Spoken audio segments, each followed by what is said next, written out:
¿Qué tal, compañeros? Aquí el Dr. Borja Bandera y bienvenidos a un nuevo vídeo. Hoy vamos a hablar de una patología muy importante. Patología importante que no hemos tocado previamente en el canal, por lo tanto ya es hora. Hipertiroidismo. Quiero que entiendas hoy de forma sencilla. Vamos a intentar entenderlo todo. Hay algunas partes más complejas, pero lo vas a entender todo. De forma sencilla, ¿qué es el hipertiroidismo? ¿Por qué ocurre y qué tipos de hipertiroidismo existen realmente? Importante, y esto os va a interesar mucho, ¿cuáles son los síntomas del hipertiroidismo? ¿Qué le pasa a mi cuerpo cuando tengo hipertiroidismo, cuando tengo este problema? ¿Cómo podemos diagnosticar el hipertiroidismo? Y lo más importante de todo, lo más práctico, ¿cómo se trata el hipertiroidismo? ¿Qué pueden hacer los médicos por mí si yo tengo hipertiroidismo? Entonces, lo primero que tenemos que aclarar si queremos entender hipertiroidismo es la diferenciación entre tirotoxicosis e hipertiroidismo. Mientras que el hipertiroidismo hace referencia al exceso de producción de hormonas tiroideas, por el motivo que sea, ahora veremos los motivos, la tirotoxicosis hace referencia al efecto sobre los tejidos del organismo de ese exceso de producción de hormonas tiroideas. Ambos términos se suelen utilizar indistintamente, pero no son lo mismo, como acabo de explicar. El hipertiroidismo es una enfermedad frecuente. Puede parecer a priori que no es muy frecuente, pero lo es. Un 1% de prevalencia en la población general, y es más frecuente en mujeres que en hombres, algo que ocurre en muchas patologías endocrinológicas y también patologías autoinmunes. Y vamos a empezar por la etiología. Cuando hablemos, chicos, de etiología, ¿qué significa, Borja, eso de etiología? Pues etiología significa origen de la enfermedad. ¿Por qué ocurre el hipertiroidismo? No podemos hablar de un solo hipertiroidismo. Ya hemos dicho que como concepto general, hipertiroidismo significa exceso de producción de hormonas tiroideas por la glándula tiroides. Pero esto es muy genérico. Ahora tenemos que ver por qué ocurre el hipertiroidismo en cada situación. La patología más frecuente que vamos a encontrar cuando hablemos de hipertiroidismo se llama enfermedad de Graves-Basedow. Mucha gente se confunde porque ve lo de Graves y dice, ¿esto qué significa? ¿Que es muy grave? Pues no, significa que es el nombre del que la descubrió y ya está. Enfermedad de Graves-Basedow. Nos vamos a centrar en ella, pero veréis que hay además otras causas diferentes de hipertiroidismo. Tenemos el bocio multinodular tóxico, también bastante frecuente, donde hay varios nódulos en el tiroide que pueden producir un exceso de producción de hormonas tiroideas. Tenemos el adenoma tóxico, en este caso hay un nódulo más grande que es el culpable de producir más hormonas tiroideas. Tenemos el llamado efecto Jod-Basedow, donde hay una hiperproducción de hormonas tiroideas porque algún nódulo capta más yodo de la cuenta y empieza a volverse loco. También el embarazo, gracias a la placenta que produce una hormona que se llama beta-HCG. Esta hormona tiene similitud con la TSH, que hablaremos después de ella, y produce una situación muy leve y no requiere tratamiento en la mayoría de situaciones, a una situación parecida al hipertiroidismo. Tenemos la tiroiditis o la inflamación de la glándula tiroides, que es otro apartado totalmente diferente y que veremos en otro vídeo. Tenemos el estruma ovario, una patología más infrecuente. Cuando nos pasamos de hormona tiroidea, los médicos pues tendríamos el hipertiroidismo iatrogénico. También el facticio, cuando una persona decide por su cuenta y riesgo tomar hormona tiroidea y empieza a tomar hormona tiroidea con el fin de, por ejemplo, adelgazar, que se ve mucho. La amiodarona, que es un fármaco para el corazón que se suele utilizar en ciertas arritmias, puede alterar también el tiroides. Y hay otro síndrome genético bastante raro, que es el síndrome de Refetov o síndrome de resistencia a hormonas tiroideas, para que veáis la gran complejidad del asunto y todas las causas que pueden producir lo mismo, hipertiroidismo. He dicho que nos vamos a centrar en la primera. ¿Por qué? Pues porque es la más interesante a nivel de fisiopatología y porque también es la más prevalente, sobre todo en personas jóvenes. Tiene un origen autoinmune esta enfermedad, al igual que en el ámbito del hipotiroidismo. La enfermedad de Hashimoto tiene un origen autoinmune. El hipertiroidismo por enfermedad de Graves-Basedow también es una enfermedad autoinmune. Es una enfermedad donde el sistema inmunitario de alguna forma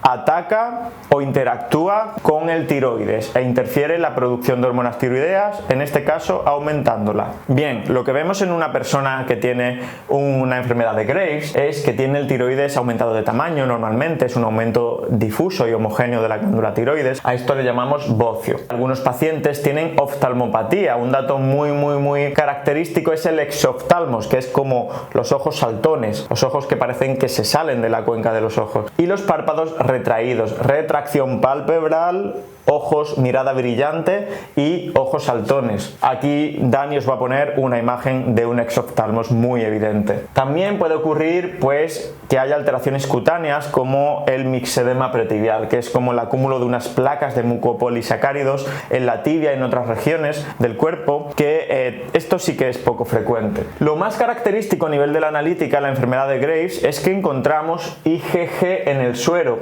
IgG es un anticuerpo. Pues bien, lo que encontramos en el suero, en la sangre de estos pacientes, son anticuerpos que estimulan el tiroides. Se conocen como TSI. Y el TSI viene del inglés, que son las siglas de anticuerpos estimulantes del tiroides, básicamente. Por lo tanto, el sistema inmune produce anticuerpos que son autoanticuerpos porque se dirigen a nuestro propio tejido, al tiroides, y estos estimulan la producción de hormonas tiroideas causando hipertiroidismo. Parece que el estrés es un facilitador o un desencadenante. Es muy frecuente encontrar pacientes que han tenido un evento estresor recientemente, en los últimos meses, antes de ser diagnosticados de hipertiroidismo, es decir, se están separando o tienen problemas económicos o hay problemas sociales de 1000 tipos y de 1000 historias. Pero el estrés está, como en casi todas las enfermedades autoinmunes, muy relacionado con la aparición del hipertiroidismo. Y después hay una predisposición genética, como casi siempre, ¿no?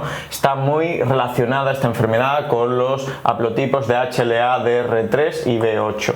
Bien, ahora vamos a ver cómo podemos diagnosticar la enfermedad de Graves, porque, bueno, no tiene un diagnóstico difícil. Primero tenemos que escuchar al paciente y ver qué nos cuenta y que nos dice, pues, los síntomas típicos del hipertiroidismo, ¿no? Que ahora vamos a pasar. Es lo siguiente. Una vez tenemos esa sospecha, lo que pediremos en la analítica, primero, lo más importante es la TSH. La TSH era una hormona que se producía en la hipófisis y que estimulaba el tiroides para producir hormonas tiroideas. Sin embargo, lo que realmente nos produce todos estos síntomas y todos los problemas no es la TSH. La TSH es un mediador. Lo que realmente nos produce la sintomatología son las hormonas tiroideas periféricas, que son la T3 libre y la T4 libre. Entonces, la TSH, ¿cómo va a estar? Pues va a estar suprimida.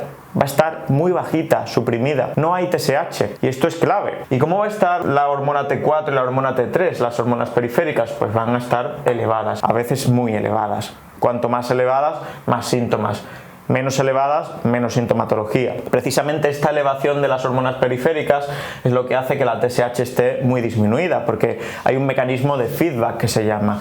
Cuando las hormonas periféricas están muy elevadas, la TSH dice, yo no tengo que estimular nada porque es que están muy elevadas, me suprimo, no hago nada, no tengo que cumplir mi función, que normalmente es estimular al tiroides a que produzcan hormonas tiroideas. También podríamos hacer una ecografía, aunque no es imprescindible para el diagnóstico. ¿Qué nos aportaría la ecografía tiroidea? Pues ver si hay algún nódulo, porque una de las causas de hipertiroidismo he dicho que hayan varios nódulos o un nódulo que funcionen más de la cuenta, que produzcan hormonas tiroideas más de la cuenta, o la vascularización del tiroides, que también nos da una idea, por ejemplo, de si es una enfermedad de Graves, porque la enfermedad de Graves hay un patrón que se conoce como patrón en infierno tiroideo. ¿Por qué? Porque hay mucha vascularización en la glándula, hay muchos vasos en la glándula tiroides. Y después la gammagrafía es otra herramienta diagnóstica que nos ayuda a distinguir, por ejemplo, entre la enfermedad de Graves, un bocio multinodular tóxico o un adenoma tóxico. En la enfermedad de Graves habrá una captación del isótopo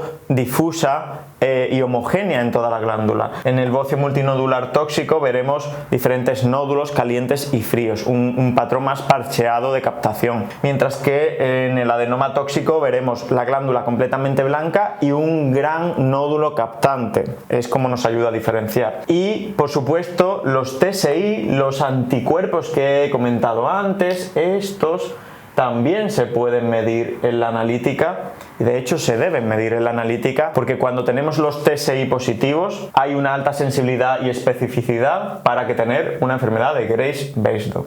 Y ahora vamos a ver pues algo muy interesante, que son los síntomas. ¿Qué me ocurre? ¿Qué síntomas tengo si me ocurre esta patología? Si tengo hipertiroidismo. Ya sabéis que las hormonas tiroideas son algo así como el interruptor que activa el metabolismo. Son como un dial donde podemos tener un metabolismo más activo cuando hay más hormonas tiroideas o menos activo cuando hay menos hormonas tiroideas. La función de las hormonas tiroideas es esa, la de avivar o enlentecer de alguna forma el metabolismo. Pues cuando tenemos un exceso de hormonas tiroideas, ¿cómo vamos a estar? Pues vamos a estar en un estado catabólico. Va a predominar la debilidad muscular e incluso el cansancio. Cuidado con confundirlo con el otro extremo, que es el hipotiroidismo. También ocurre en el hipotiroidismo cansancio. El metabolismo va a estar exacerbado y vamos a gastar más calorías. Esto a priori puede ser bueno, aunque se va a compensar con un aumento del apetito. También consumimos más oxígeno, porque un metabolismo más elevado consume más oxígeno. Esto también va a conllevar un mayor tono simpático,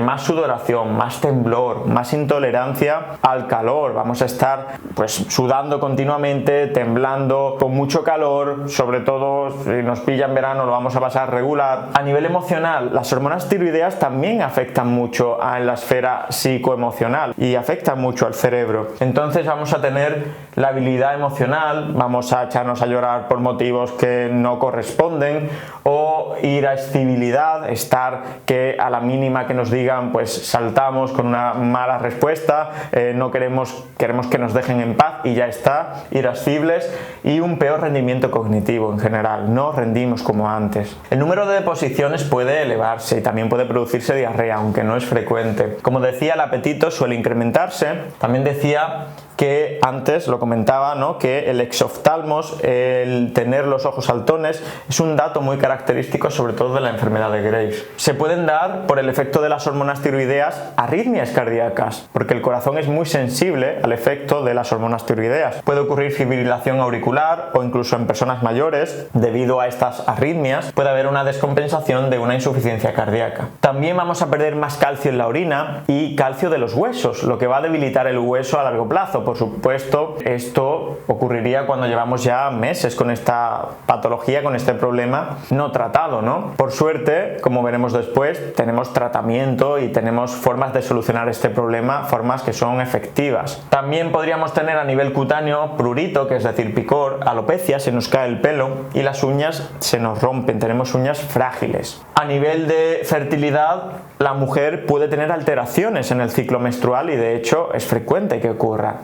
Que los ciclos se espacien, que nos volvamos irregulares, una disminución de la fertilidad, tanto en el varón como en la mujer. Y en el varón, concretamente, pues podemos tener disfunción eréctil. Los motivos son varios, tanto a nivel emocional como a nivel de aumento del tono simpático. Al fin y al cabo, el hipertiroidismo, para que lo entendamos de forma global, es una situación de lucha o huida. Es como si estuviéramos al 100% activados todo el día y no podemos estar activados siempre. Necesitamos periodo de activación y necesitamos alternar esos periodos de activación con periodos de descanso, como es normal.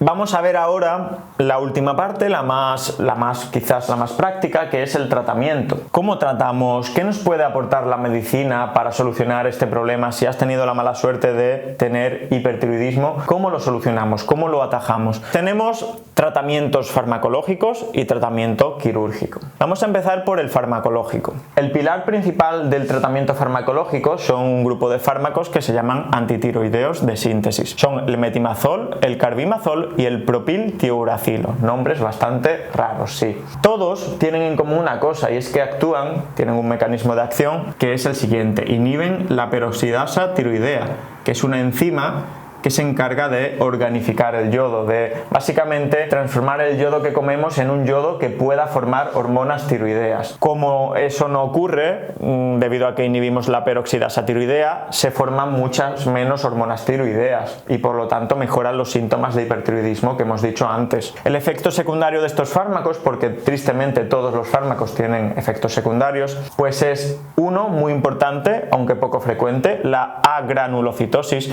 que es una bajada bajada repentina de defensas que no avisa y que se suele manifestar en el paciente como fiebre y dolor de garganta. Por eso hay que explicar al paciente que aunque la prevalencia de este trastorno sea de 1 entre 500 personas que toman estos fármacos, pues tiene que saber el paciente que si tiene fiebre y dolor de garganta de forma abrupta, tiene que ir al servicio de urgencias. También puede producir problemas hepáticos, pero esto es todavía más infrecuente. Otro grupo farmacológico que ayuda es el de los beta bloqueantes. Habréis quizás recibido alguno de vosotros Sumial, que es propanolol, si tenéis este problema de hipertiroidismo. Los beta bloqueantes lo que hacen es mejorar los síntomas, disminuir el temblor, disminuir las palpitaciones, disminuir la ansiedad, disminuir esos síntomas tan invalidantes a veces, pero no interviene en la síntesis de hormonas tiroideas, es decir, solo es un tratamiento sintomático. Después tenemos el yoduro inorgánico, porque pasa una cosa, el yodo es necesario para la síntesis de hormonas tiroideas, pero cuando damos mucho yodo de golpe, y aquí estamos hablando de dar